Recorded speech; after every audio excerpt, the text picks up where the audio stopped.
Sebelum kita mulai ke acara inti, terlebih dahulu kita berikan kata sambutan kepada Ibu Kepala Sekolah, kepada Ibu Rima Herlinda, disilakan.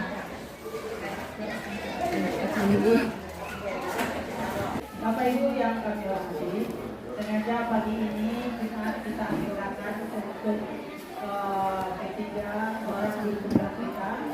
Masuk acara inti, yaitu yang pertama penyampaian materi oleh Ibu Hendrawensi SPD tentang konsep pendidikan menurut Ki Hajar Dewantara. Kepada Ibu Hendrawensi, kita silakan.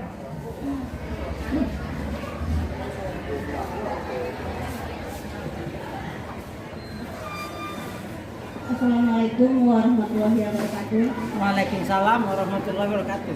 Pertama saya mengucapkan terima kasih kepada kepala sekolah dan warga SMPN Sekolah Suci yang telah memberikan kesempatan kepada kami untuk mensosialisasikan dan menambahkan apa yang kami dapat selama 2 bulan ini kepada Bapak dan Ibu semua. Jadi kami pendidikannya dijadwalkan nanti pada akhir bulan Agustus tahun 2022 ini. Baiklah, saya akan mensosialisasikan atau menjelaskan apa yang didapatkan tentang modul 1, yaitu bagaimana konsep pendidikan menurut Ki Hajar Dewantara.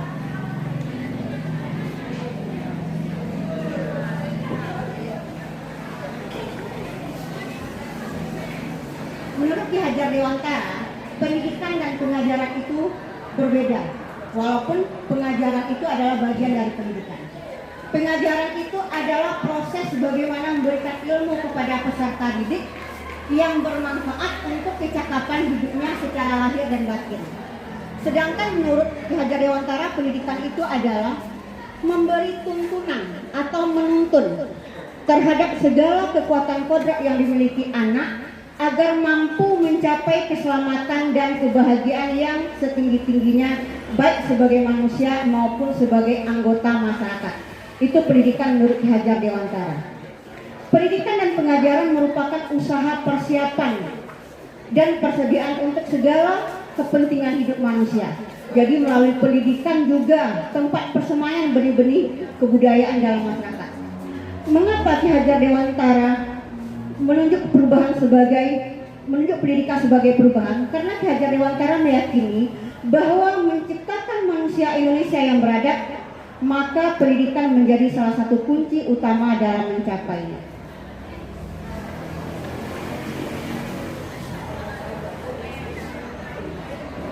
Menurut Ki Hajar Dewantara, pendidik itu sama ibaratnya dengan petani.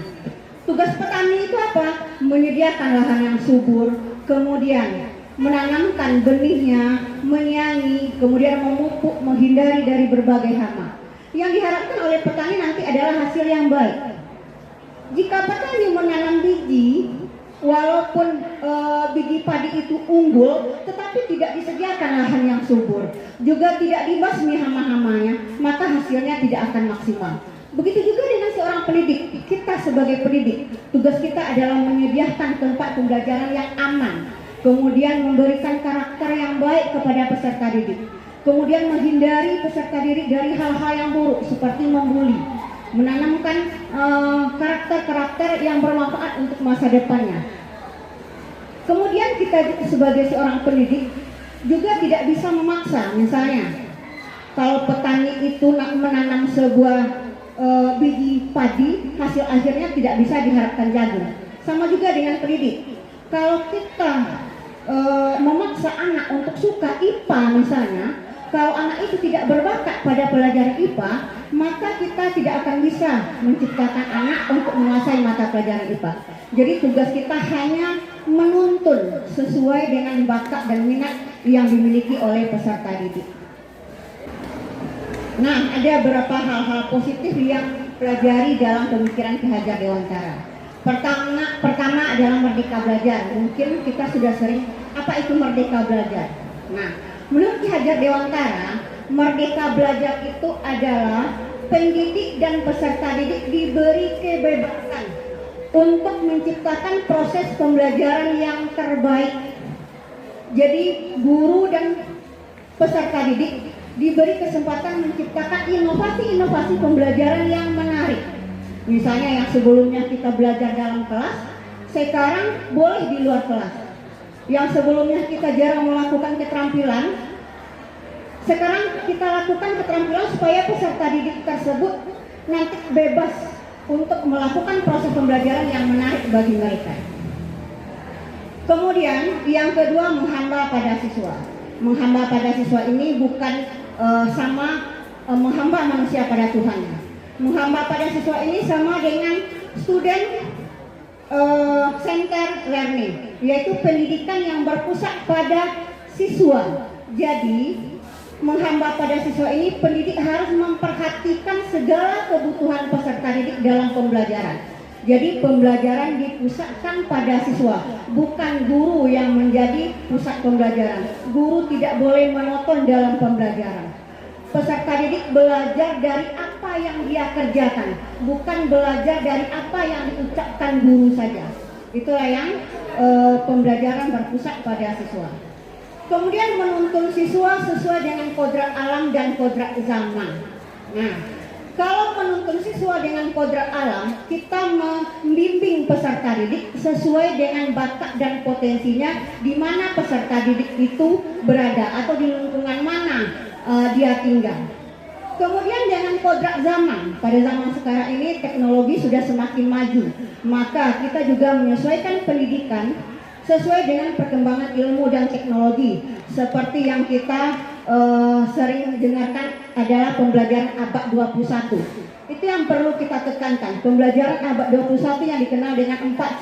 Bagaimana anak itu belajar komunikatif, critical thinking, kreativitas, dan kolaboratif. Nah, kemudian tidak bisa dipungkiri bahwa kodrat anak itu sebenarnya bermain. Jadi sebenarnya kita tidak boleh melarang anak bermain, tetapi mengarahkan. Boleh belajar sambil bermain, boleh. Anak-anak apabila belajar sambil bermain, hatinya senang dalam mengerjakan pembelajaran atau hatinya senang dalam belajar, maka apapun yang kita minta nanti dalam proses pembelajaran pasti dia lakukan. Kemudian dalam pemikiran Ki Hajar Dewantara ada istilah among, atau guru ini sebagai among atau sebagai fasilitator. Kita hanya mengarahkan, membimbing, bukan kita yang sebagai monoton melakukan pembelajaran, tapi anak yang belajar dari apa yang dilakukan. Kemudian sebagai pemimpin pembelajaran, kita juga dituntut untuk mencari model-model pembelajaran yang inovatif, pembelajaran yang menyenangkan, supaya peserta didik aman, senang, dan bahagia dalam belajar. Kemudian lagi, budi pekerti atau karakter. Sebagai pendidik kita tetap menumbuhkan budi pekerti atau karakter. Karakter itu adalah jiwa, jadi bersatunya pikiran, perasaan, tindakan, sehingga manusia mampu memerintahkan dirinya untuk melakukan suatu tindakan. Itu yang disebut dengan karakter. Jadi karakter yang baik selalu kita tanamkan kepada peserta didik. Kemudian semboyan Ki Hajar Dewantara dengan istilah ing ngaso sung tulodo ing maju mangun kaso dan tukuri handayani. Istilah ini dikenal dengan apabila kita sebagai pemimpin pembelajaran di depan harus menjadi tauladan atau contoh bagi peserta didik. Apabila kita berada di tengah harus bisa memotivasi. Dalam sesibuk apapun kita harus mampu memotivasi peserta didik. Kemudian jika kita di belakang harus jadi pendorong bagi peserta didik.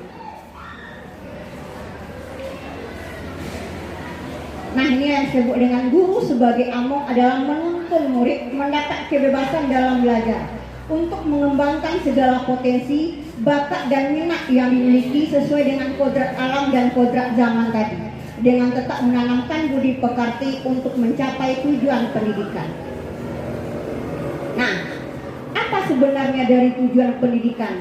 Yaitu mewujudkan profil pelajar Pancasila yang merupakan pedoman untuk pendidikan Indonesia dalam membangun karakter anak menjadi pelajar sepanjang hayat yang berkompeten dan memiliki karakter sesuai dengan nilai-nilai Pancasila, yakni beriman dan bertakwa kepada Tuhan Yang Maha Esa serta berakhlak mulia, mandiri, bergotong royong, berkebinekaan, bernalar kritis dan kreatif. Inilah nanti yang diharapkan dari anak kita untuk masa depannya. Nah, apa yang seharusnya harus kita rubah? Pertama tentu bagaimana pola pikir kita, mindset kita tentang pembelajaran yang dicanangkan oleh Ki Hajar Dewantara. Kemudian bagaimana motivasi atau keinginan diri kita untuk merubah diri. Bagaimana seorang guru atau apa yang harus dilakukan oleh seorang guru? Seorang guru seharusnya mampu mendorong tumbuh kembangnya siswa secara holistik atau terus menerus. Pertama, kita dituntut untuk mandiri. Jadi pelatihan secara mandiri. Kemudian kita harus kreatif mencari model-model pembelajaran yang memang diminati atau membuat peserta didik itu senang dalam pembelajaran. Kemudian sebagai pemimpin pembelajaran kita seharusnya mampu membuat pembelajaran itu aman dan menyenangkan bagi peserta didik. Kemudian kita dituntut untuk berinovasi, membuat inovatif baru dalam pembelajaran. Setelah itu kita harus melakukan refleksi. Setelah kita melakukan pembelajaran, kita harus merefleksi. Apakah pembelajaran yang saya lakukan selama ini sudah sesuai dengan tuntutan atau seperti yang dicanangkan oleh Ki Hajar Dewantara? Kalau tidak, kita perbaiki. Kemudian kalau ada yang salah pun kita perbaiki. Kalau sudah baik, kita lanjutkan kembali. Nah, apa yang seharusnya kita lakukan di kelas? Kita mencoba memulai konsep pemikiran Ki Hajar Dewantara ini di dalam proses pembelajaran. Pertama, pembelajaran kita seharusnya sudah berpusat kepada peserta didik, yaitu student center learning. Kemudian pembelajaran yang menyenangkan. Kita usahakan bagaimana kita memulai pembelajaran itu menyenangkan bagi siswa. Minimal dalam kelas kita berusaha untuk tersenyum menyapa anak dengan senyuman, kemudian menegur anak dengan ramah. Minimal itu dulu. Bagaimana anak itu senang terhadap pembelajaran kita. Baiklah, untuk yang kedua saya akan memaparkan bagaimana penerapan budaya positif di sekolah kita.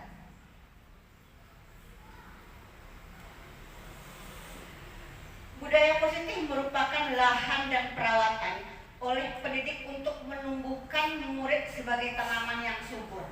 Nah, apa saja konsep kunci budaya positif? Mari kita berbagi. Makna kata disiplin. Nah, kita di sekolah sudah melakukan disiplin. Tetapi apakah sama disiplin yang kita lakukan dengan menerapkan budaya disiplin? Pertama, ketika kita mendengar kata disiplin, kita sering mengaitkan dengan peraturan, tata tertib, bahkan hukuman. Padahal disiplin positif yang dimaksud di sini adalah disiplin diri yang memiliki motivasi internal, motivasi dari dalam jiwa peserta didik itu sendiri. Jika kita tidak memiliki motivasi internal, maka kita memerlukan pihak lain untuk mendisiplinkan kita atau memotivasi kita secara eksternal karena berasal dari luar diri kita.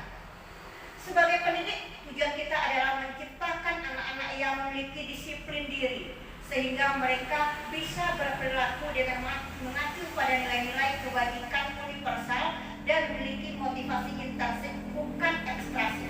Jadi tugas kita sebagai guru adalah bagaimana menanamkan disiplin positif itu kepada siswa, bagaimana menyadarkan siswa bahwa disiplin yang mereka lakukan itu adalah untuk dirinya sendiri, bukan untuk orang lain.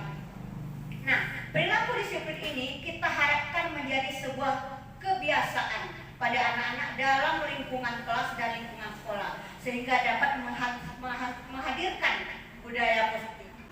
Ada 3 motivasi manusia dalam bertindak. Yang pertama, menghindari hukuman atau ketidaknyamanan. Yang kedua, mengharapkan imbalan. Dan yang ketiga, menghargai diri sendiri. Nah, nomor 1 dan nomor 2 inilah yang terjadi di sekolah kita. Peserta didik pada umumnya melakukan disiplin itu hanya untuk menghindari hukuman, hanya untuk menghindari ketidaknyamanan, atau mengharapkan imbalan. Misalnya seperti ini, jika anak yang datangnya tiap pagi berturut-turut dalam beberapa hari akan dapat hadiah. Kalau ini yang kita terapkan, maka disiplin seperti ini tidak akan bertahan lama. Ini akan bertahan dalam jangka waktu pendek. Ketika imbalan atau hadiah yang diberikan tidak ada, maka peserta didik tidak akan melakukan apa yang dikatakan dengan disiplin itu sendiri. Yang kita harapkan pada peserta didik adalah diri sendiri.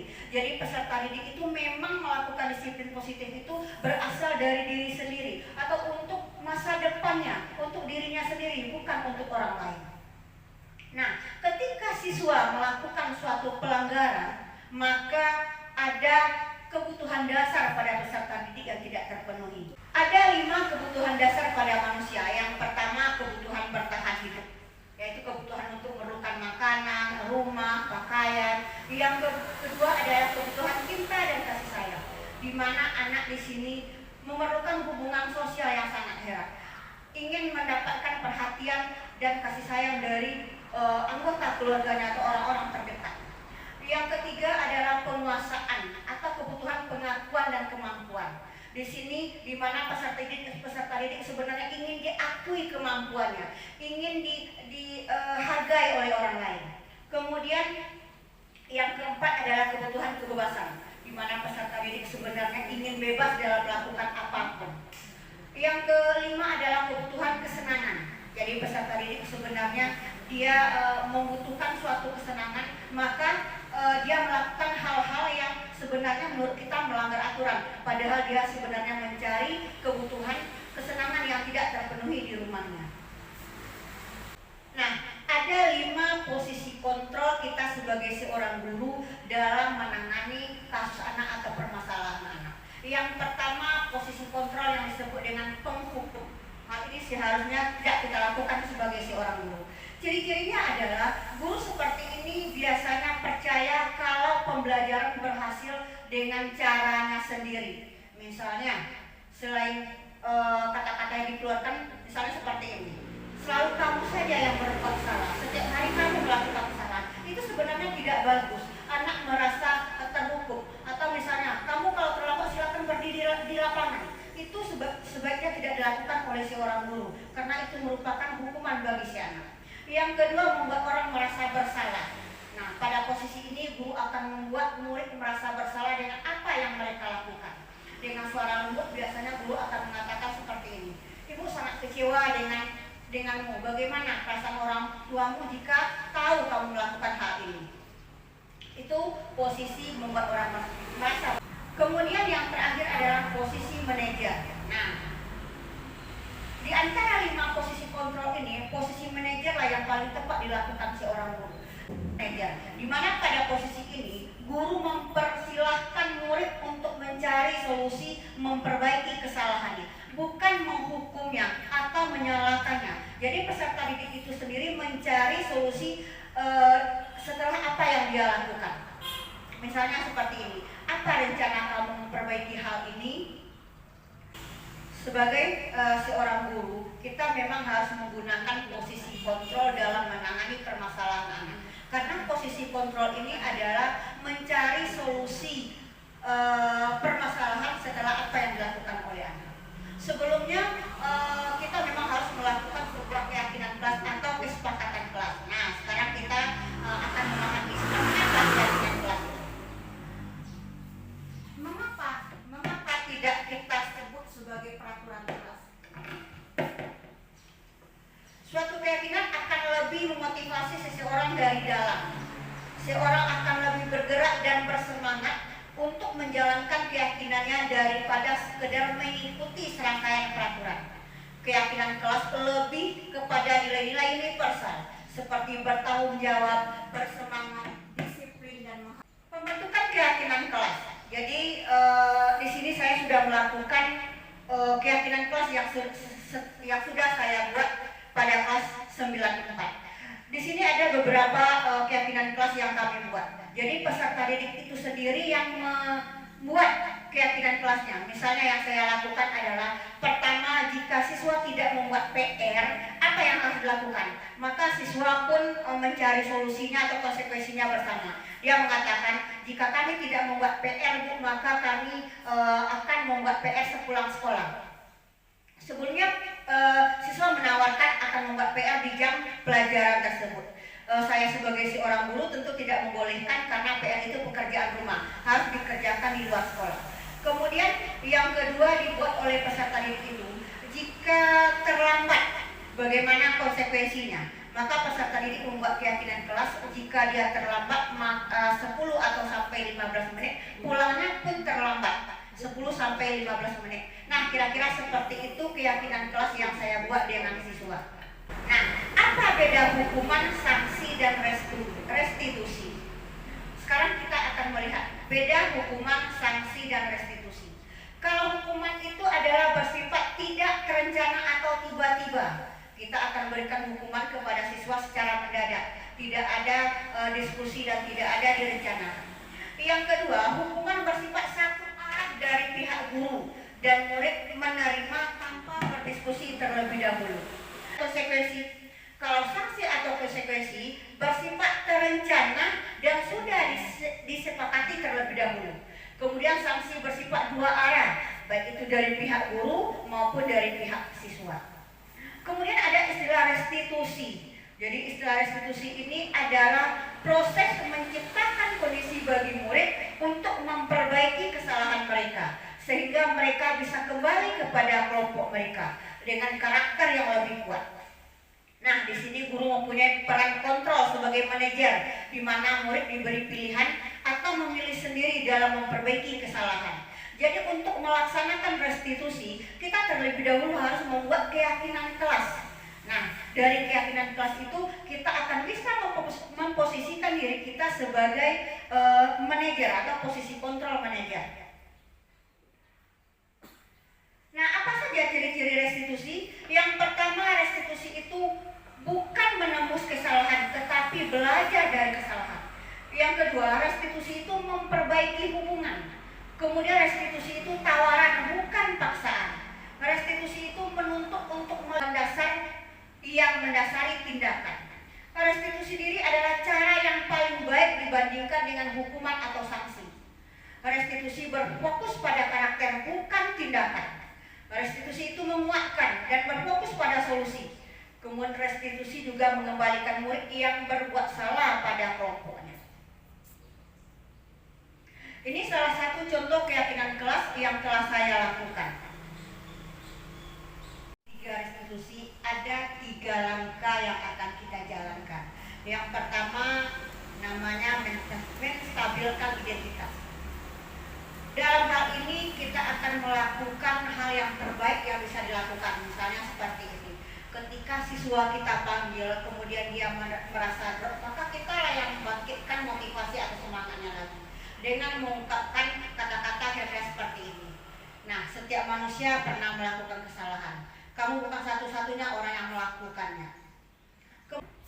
Yang kedua adalah validasi tindakan yang salah, yaitu semua perilaku memiliki alasan. Menurut teori kontrol, setiap manusia melakukan baik itu kebaikan atau keburukan pasti punya alasan. Nah, di sini kita akan menanyakan kira-kira seperti ini. Apa alasan Anda melakukan hal tersebut? Adakah cara yang lebih efektif untuk mendapatkan apa yang Anda butuhkan? Itu langkah yang kedua. Langkah yang ketiga adalah menanyakan keyakinan kelas. Nah, ini pentingnya kita membuat keyakinan kelas.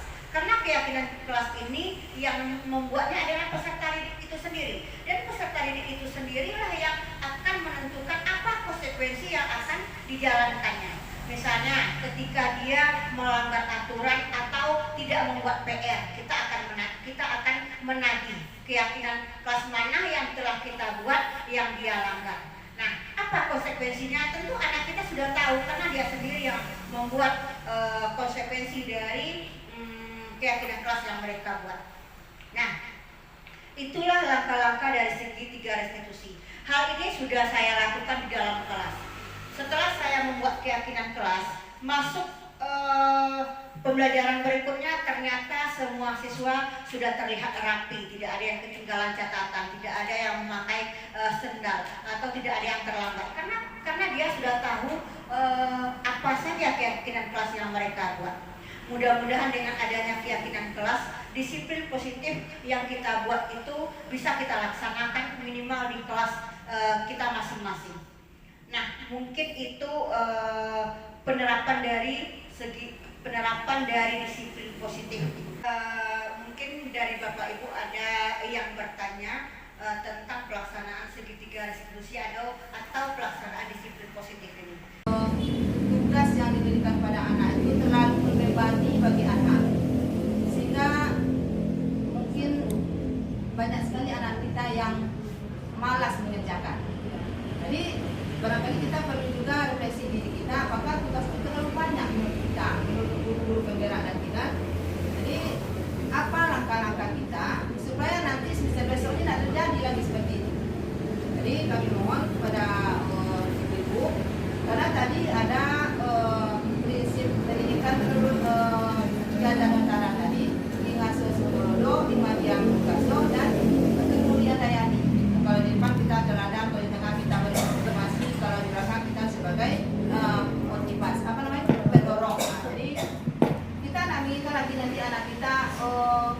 kita harus koreksi diri kita. Apakah tugas kita terlalu banyak?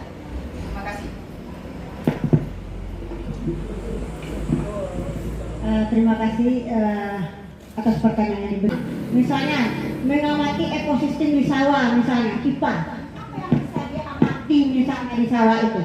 Jadi kita coba nanti merangkul siswa, tugas apa yang mampu dia lakukan. Bagaimana kita karakter seorang siswa itu apa kebutuhan, apa keinginannya yang dia inginkan. Misalnya tidak, Bu, saya tidak mampu membuat PR sebanyak itu. Apa yang mampu dia lakukan? Kita coba seperti itu dulu. Jadi yang kita serahkan kepada anak itu bukan menyalahi KD kita, tidak seperti itu. Tetap berhubungan dengan KD, tapi kita beri keringanan apa yang mampu dia lakukan. Mungkin kita coba seperti itu dulu. Tidak harus mengerjakan atau mencatat seluruh PR yang kita berikan di rumah. Mungkin ini yang lain. Yang sudah mereka terima dari Ibu Penggerak. Di sini saya menyarankan atau mengusul, oleh karena sudah dijabarkan tadi panjang lebar, jadi saya mohon kepada Wensi sebagai sampel, tolong nanti dimasukkan di dalam RPP, kalau idealnya menurut kurikulum ini, kemudian menurut Bu Penggerak ini, keyakinan itu tolong nanti dibuatkan dalam RPP tentang termasuk dalam skenario pembelajaran atau model pembelajaran. Keyakinan apa saja kira-kira yang kita sepakati dengan siswa, yang selama ini mungkin tidak kita temukan seperti itu. Jadi sebagai sampel, mohon kepada Wensi untuk membuatkan seperangkat RPP ya, kemudian bisa nanti dicontoh pula oleh teman-teman yang lain. Demikian. Assalamualaikum warahmatullahi wabarakatuh. Terima kasih Bu Wensi atas waktunya. Di sini yang ingin saya tanyakan tentang kesepakatan kelas tadi atau keyakinan kelas yang sudah dijelaskan. Yang menjadi pertanyaan saya, kalau seandainya kita sudah membuat kesepakatan kelas itu dengan siswa tersebut dan sudah disepakati secara bersama, tetapi ada beberapa orang nanti yang melanggar kesepakatan tersebut. Terus apa yang akan saya lakukan nantinya kalau seandainya ada terjadi seperti itu? Terima kasih Bu Herina atas pertanyaannya. Saya ulang lagi mungkin pertanyaannya. Ketika kesepakatan kelas sudah dibuat, kemudian ada 2 atau 3 orang yang melanggar. Nah, apa yang harus kita lakukan? Nah, inilah yang saya jelaskan tadi tentang segitiga restitusi. Jadi kita memulainya dengan langkah-langkah segitiga restitusi. Yang pertama tentu kita akan menstabilkan identitas. Kita nanti akan membangkitkan semangatnya. Jangan anak itu merasa terpuruk. Misalnya, mengapa Ananda melakukan kesalahan ini? Kita tanyakan apa alasan. Yang kedua, apa alasan dia melakukan kesalahan itu? Misalnya anak terlambat, misalnya seperti itu. Jadi setelah kita tanya apa alasannya terlambat, kemudian kita tanyakan keyakinan kelas mana yang dia langgar. Karena mereka sendiri yang membuat keyakinan kelasnya. Tentu dia tahu konsekuensinya kalau dia terlambat, tahu konsekuensi apa yang harus dia lakukan kalau anak tersebut melakukan pelanggaran dalam keyakinan kelas. Mungkin itu jawaban dari saya.